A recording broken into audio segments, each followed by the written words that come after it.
Salve, salve Maria, mais uma vez uma alegria estar aqui com todos vocês. Hoje nós temos uma bancada aqui com peso, viu? Que isso?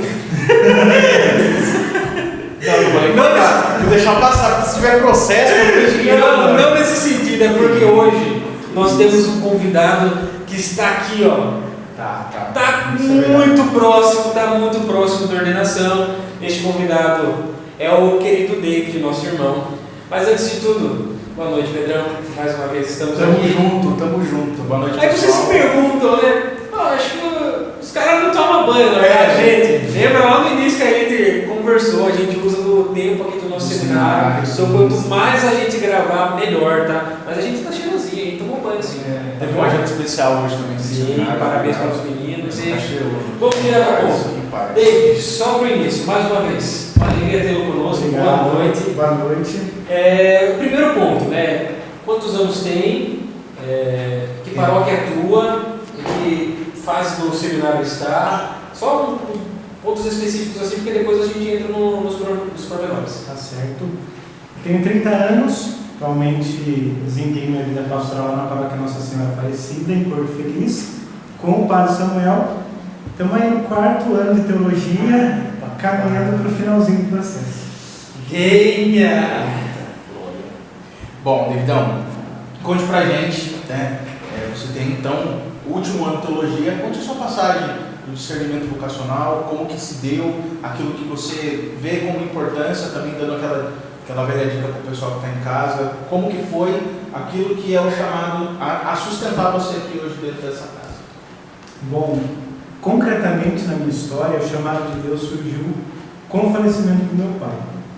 Na época eu tinha 13 anos, meu pai era músico, estava voltando de um show, dormiu, no volante, bateu o carro e veio falecer.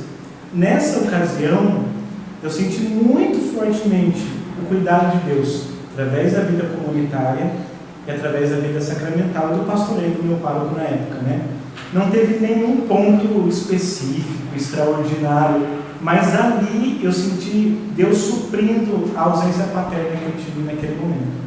Então essa experiência forte do cuidado de Deus fez com que eu me sentisse com o desejo de fazer com que as pessoas sentissem a minha experiência, né? Transbordasse essa experiência. E foi aí que pela primeira vez eu me senti chamado, e claro, eu era adolescente ainda, muito jovem, depois eu fui pensando em outras coisas, mas como eu sempre continuei na comunidade, essa experiência para mim foi muito forte, né? E ao longo de todo o processo, essa ideia de Deus que cuida de nós, que nos ama, e tem muita gente precisando experimentar desse amor, é o que me sustenta para estar aqui. Que legal. Olha, só conta essa história. Quanto ao discernimento, David, fala um pouquinho mais para nós ali, como foi o início, né? Em que ano você fez o convívio, por exemplo, aí você deu o início e aí cá está hoje, no 4º ano de teologia. Conta um pouquinho para nós, assim, mais brevemente, dessas etapas do seu processo. Eu lembro quando eu cheguei no ensino médio, que é quando a gente tem que decidir a vida mesmo, foi muito difícil, eu tinha pensado em outras coisas. Você está lá na escola, todo mundo pensando em faculdade, e outra linha, né? Então às vezes a gente se sente meio que um peixe fora d'água ali. E eu tinha muita vontade de fazer jornalismo. Fui atrás, conversei com vários jornalistas na época e tal. Mas essa experiência que eu falei, para mim ficou muito forte. Então eu falei, não, vamos lá para o convívio e tal. Comecei a fazer o convívio, fiz 1 ano de convívio, chegou no fim do ano, assim, não, eu quero. É isso que eu quero para a minha vida, o processo me ajudou a discernir muito bem. Mas o padre chegou para mim e falou assim, olha, a gente acha que não é a hora. Minha mãe era viúva, né? Então, o padre falou assim, a gente sente que você ainda está muito apegado à sua família. Eu falei, então tá bom. Foi um processo assim amargo no momento, mas eu percebi muito traço de Deus, porque tudo aquilo que eu precisava que acontecesse, né, para que de fato eu conseguisse me desprender da minha família, aconteceu.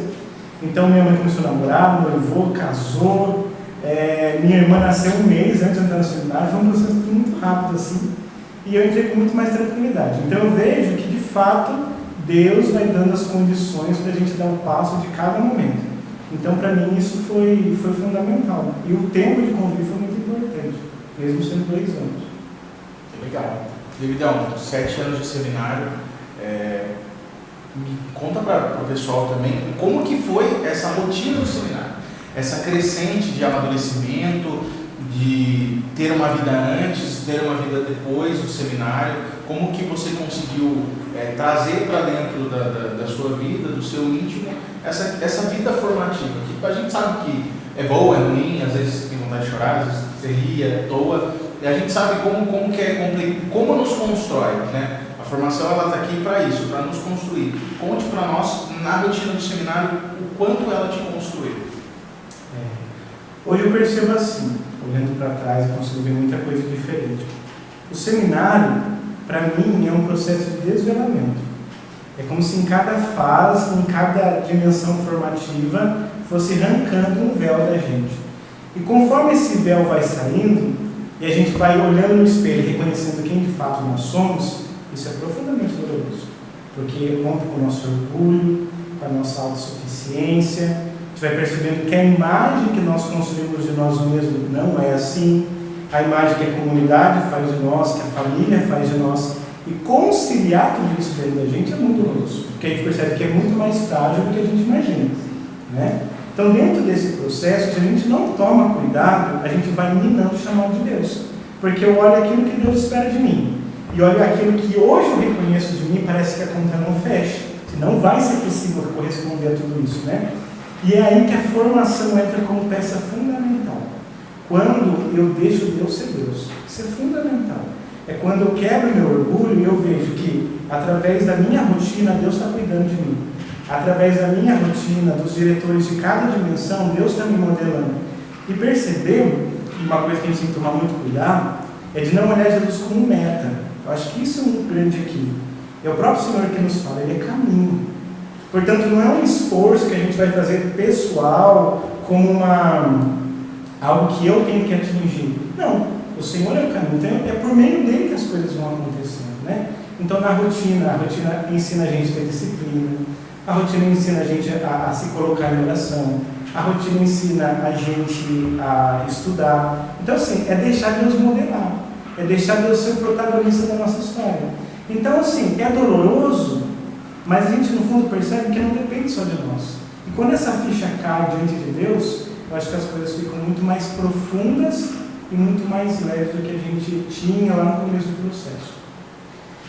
Ainda dentro desse ponto de rotina, fala um pouquinho para nós como é que está sendo a sua vida agora, no último ano de teologia, tendo que estudar para o The Universa.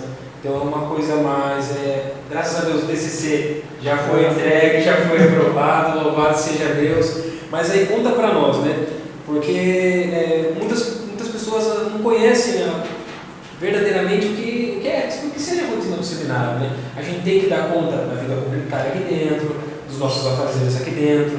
A gente também tem que dar conta da pastoral, que a gente vai todo final de semana para a pastoral, tem a rotina de estudos e temos aí os compromissos e os deveres, né? Mas aí conta para nós como é que está sendo agora, esse ano aí, reta final, como é que você está reagindo a tudo isso, se está ansioso, não está, se está conseguindo, não está. Conta para nós aí esses desafios. Olha, é uma loucura. Eu conversava com o Demetrio que a gente imaginava, né? Mas assim, não imaginava tanto porque concretamente a rotina continua a mesma. Sim. Mas a forma de sentir a rotina muda completamente, né? Então você percebe assim que o prazo está acabando, tem muitas demandas. Então eu acho que assim, pelo menos a forma como eu estou lidando com isso é com planejamento. Então eu e o José Demetrio, que é da minha turma, né? Nós sentamos, a gente fez um planejamento de síntese teológica para esse ano, revisitando os pontos centrais da teologia, daquilo que a gente acha fundamental para concluir o curso. E o bonito dessa fase é que a gente já consegue ler a teologia pela ótica daquilo que eu me identifiquei. Então, assim, tudo aquilo que eu já estudei eu vou vendo de novo, mas eu vou vendo de uma forma diferente. E agora eu vejo dentro da perspectiva muito próxima do ministério. Então vai ganhando um novo sentido, né? É claro que a gente vai tendo que arranjar tudo isso dentro do que você falou da própria rotina do seminário, que é extremamente exigente, né? Mas é ter paciência de dar o passo que é possível dar. Eu acho que isso que é fundamental. E como a gente tem começado isso com bastante antecedência, então a gente consegue se organizar para não cair no desespero no final do ano de tentar fazer muita coisa de uma vez só. Em novembro de 2022 o Demetrio já falava isso. Não, eu estou fazendo aqui um planejamento. Eu falei, do quê? Da Universo? Ele já falou, já? que ele vai deixar para nós, né? É algo que a gente depois vai aprendendo também como fazer. Você tem planejamento, então, de 3 em 3 meses você planeja um surto, em que momento eu vou poder surtar? Até para surtar a gente precisa planejar. Agora eu vou ter choro. Você vai chorar 5 minutos. Acabou, volta. E os desafios e superações, então, de todo esse tempo que você passou no seminário, quais você aponta assim, ó, isso aqui foi um momento de desafio e eu consegui superar, seja na pastoral, seja aqui na casa, seja com você mesmo, na sua questão familiar, e tudo aquilo que você cresceu dentro da formação, o que foi desafio e o que você superou. Olha, um primeiro ponto que eu senti gritantemente quando eu cheguei no seminário foi a vida comunitária. Porque assim, minha irmã nasceu um mês antes de eu entrar no seminário. Então, 19 anos da minha vida, eu fui filho único, né? Então, assim, eu não vejo que meu pai ou minha mãe me mimaram.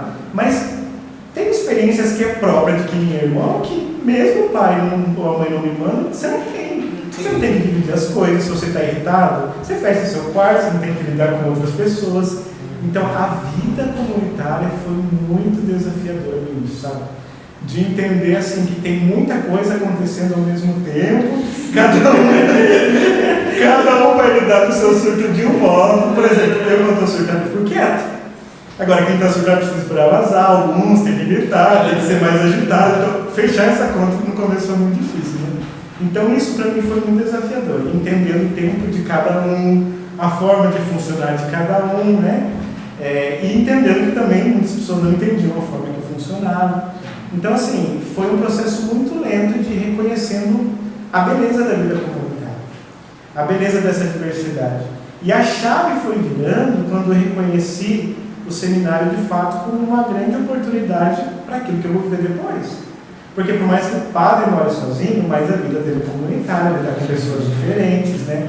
Ele vai ter que cuidar de pessoas que funcionam de forma diferente dele. Então, por exemplo, chegou uma pessoa pedindo um conselho para o padre. A forma como ele funciona com o problema não quer dizer que vai funcionar para o outro. Então, quanto mais experiência de vida, humana mesmo que a gente tem, mais bagagem a gente tem para ajudar. Então, nesse sentido, foi desafiador, mas foi muito, muito rico, assim. Hoje eu vejo com muita beleza a comunidade, com seus desafios, obviamente, nem sempre é flores, né?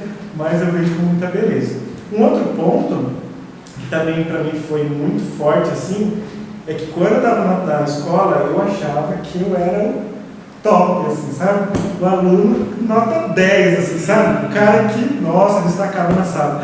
Quando você chega aqui, que você começa a ver coisas e opa, eu não sou tudo isso não. Você vai chegando na faculdade, assim, claro, quando a gente levando o processo a sério, né, sem querer levar com a barriga, você fala, poxa, eu acho que o negócio era mais a fundo do que eu imaginava. Então, lidar com isso, né, com as nossas limitações até intelectuais, você vai percebendo algumas defasagens, né?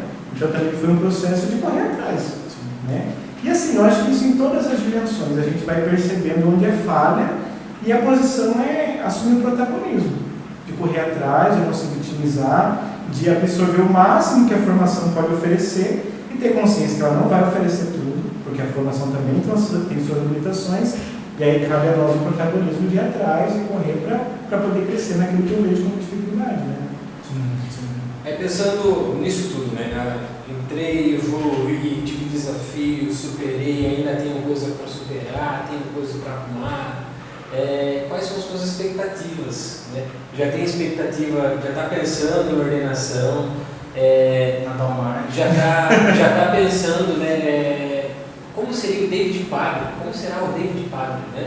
Porque querendo ou não, gente, mas vocês não têm certeza do ordenado. Sim, é verdade, nós não temos certeza, né? Quem diz isso é a igreja dá o sim. Mas teologia é impossível você não sonhar. Todo mundo sonha. Então é impossível você não sonhar, é impossível você não desejar, é impossível você não ter expectativas. É por isso que a gente pergunta. Então, quais são as suas expectativas, David, né? Para o futuro? Esse pequeno detalhe chama de ordenação de certeza. Exatamente. Conta um pouquinho para nós. Agora, né, a gente está próximo da ordenação do Marcos Tassi, né? Passando a ordenação dele, já a próxima emenda dos elementos. Então a ficha começa a cair de um modo diferente agora, né? Então, assim, é olhar e se permitir sonhar. Porque no processo formativo a gente é o tempo todo levado a questionar, né, e discernir a vocação, a gente sempre fica pensando em todas as possibilidades. E o quarto ano, eu acredito que é esse momento, olha, eu sei o que eu quero. Acho que a primeira coisa é assumir isso. Eu tenho clareza do que eu quero e eu me permito sonhar dentro daquilo que é possível, né? Então, sonhando, acho que já, por incrível que pareça, já é uma conquista. E olhar para a ordenação assim com muita alegria, sabe? Com muita alegria, né? É claro que a gente não planeja completamente nada, mas está tudo aqui dentro, né? Eu sempre fui muito apegado à música.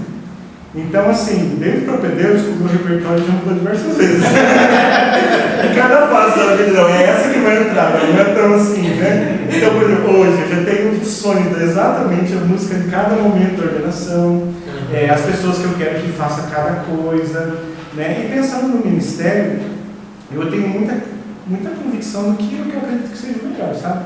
Daquilo que na minha história eu acho que Deus foi me chamando, né? Porque embora todo mundo, né, que é chamado a vocação presbiteral tenha a mesma ordenação, mas eu acredito muito que Deus tenha chamados específicos para cada um. Né? Isso a gente vê a riqueza dos carismas na igreja, né? Então, assim, nessa perspectiva eu vejo muito Deus me chamando a experiência do cuidado mesmo. E nessa perspectiva não é à toa que eu me identifico muito com o Papa Francisco, porque eu acredito muito no ministério que sabe escutar, que sabe acolher, que saiba entrar em diálogo com o mundo de forma desarmada, que saiba anunciar a misericórdia de Deus.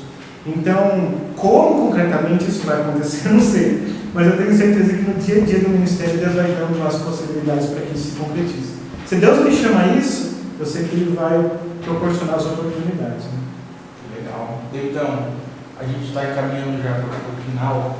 Queria que você desse uma dica para jovens que estão discernindo a vocação, jovens que estão pensando em entrar para o seminário, estão em crise nesse exato momento, aproveitando hoje que é o nosso ano de vocação, né? A nossa igreja está vivendo esse grande momento, que você possa dar uma dica aí para o pessoal, aconselhar e falar uma coisa que você falaria para o David lá do convívio, do primeiro ano de filosofia. Muitas vezes faz por aqui, vai por aqui. Eu acho que algo fundamental para esse momento é o vocacionado se perguntar o que Deus espera dele hoje. Não é o que Deus espera dele como padre, não é o que Deus espera dele como diácono ou como seminarista. É o que Deus espera de você como vocacionado hoje. Eu digo isso porque a nossa vocação, ela surge da convivência com o sacerdote, que foi testemunho de vida na nossa vida. Então a gente olha assim, talvez você tenha um pároco que tem uma homilia fantástica, ou o cara é um super administrador, super comunicativo, aí o cara se sente chamado e olha e fala, eu nunca vou ser assim. E eu digo com toda a convicção, se você tem um pároco assim, quando ele tinha sua idade, ele também não tinha condições de ser o que ele é hoje. Naquela fase, não. Então, é olhar para isso, sabe? É reconhecer que a vocação é um processo, e é Deus que vai nos modelando. Então, o mais importante é o que Deus espera de mim hoje. E o que Ele espera de hoje, de um vocacionado, é muito menor do que as preocupações que a gente coloca no coração, né? Então, reconhecer isso. O que Deus espera de mim hoje é um sim generoso e confiança na sua graça. Bom, se a pessoa está disposta a dar isso, tem tudo para dar certo, para dar esse passo inicial. Muito bom, top. Então, antes de encerrarmos, nós temos a resposta sinodal. Vai lá, Pedrão. Essa é a parte mais difícil.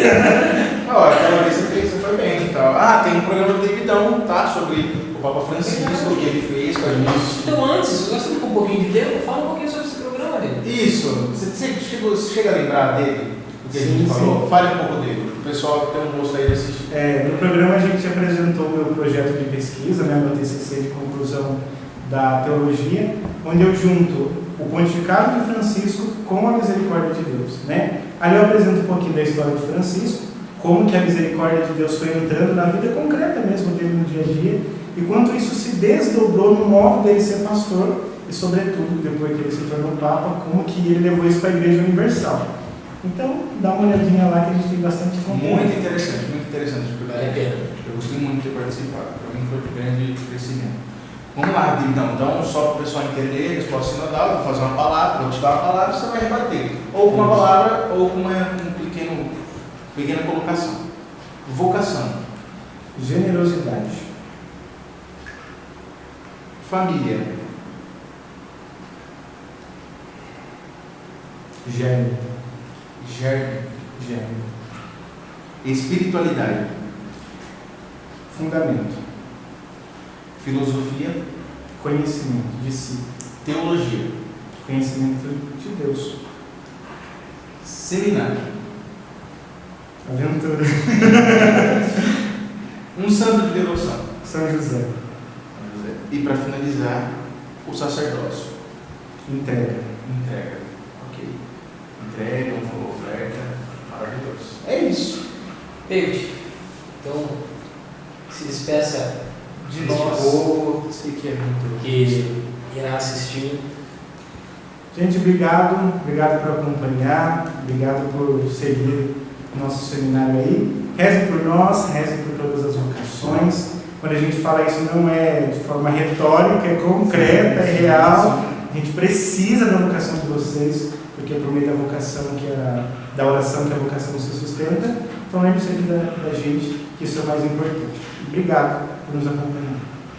Pedrão, mais uma Cara, vez. obrigado. Então, obrigado mais uma vez. Obrigado. Saiba que foi muito legal. Meus queridos, então, Uma honra. estamos lembrando todo final de podcast. Compartilhe, nos ajude a compartilhar, segue as redes sociais, se não me engano na edição, vai estar lá o Instagram, Facebook. O Instagram do seminário, o Instagram da Pastoral Vocacional, do propedêutico, do Santa Exatamente. Rosa. Não tem Vai como. estar tudo aí. A gente vai tentar Falta a colocar gente. tudo aí. Eu acho que seria interessante também lembrarmos, né, e pedir as orações de vocês para a ordenação do nosso irmão Marcos Tassi. Sim. Hoje é dia Hoje é dia 3 de maio. 3 de maio. Pode ser que esse programa já tenha Isso. o Tassi até padre. Mas Pode ser. não deixe de rezar, tá? Como Sim, o David sim. falou, a gente é sustentado pela oração, tanto com a nossa oração íntima como a oração do povo. Isso faz a diferença na nossa vida, tá? Então não deixe de rezar por nós. Vale lembrar também que temos o projeto Amigos do Seminário. Né? Sim. O projeto Amigos do Seminário ele ajuda atualmente, concretamente, na nossa vida. Então, os custos que temos aqui na casa, muitos se retirados do projeto Amigos do Seminário. Né? Então, é uma ajuda concreta que o povo faz para nós e que, de uma maneira direta, vai retribuir, vai voltar para você. Né? Eu lembro muito do Padre Luciano falando que Deus, no povo, tira o vocacionado, educa, né? Fortalece, faz com que ele cresça para que depois ele seja devolvido para o povo, né? Então, nós estamos aqui, né, nos preparando para isso, para um dia voltarmos, né? Voltarmos como tendo, por assim dizer, tendo como exemplo o pastor que é Cristo Jesus, né? Então, não deixe de rezar por nós, segue, compartilha, se quiser fazer comentário também, Isso, pode fazer comentário. Faça perguntas, muitas Isso. vezes a gente possa responder nos próximos. Aí quando a gente publicar, coloca lá nos comentários as perguntas, que seria interessante, tá? Mas, mais uma vez, muito obrigado e até a próxima, se Deus quiser.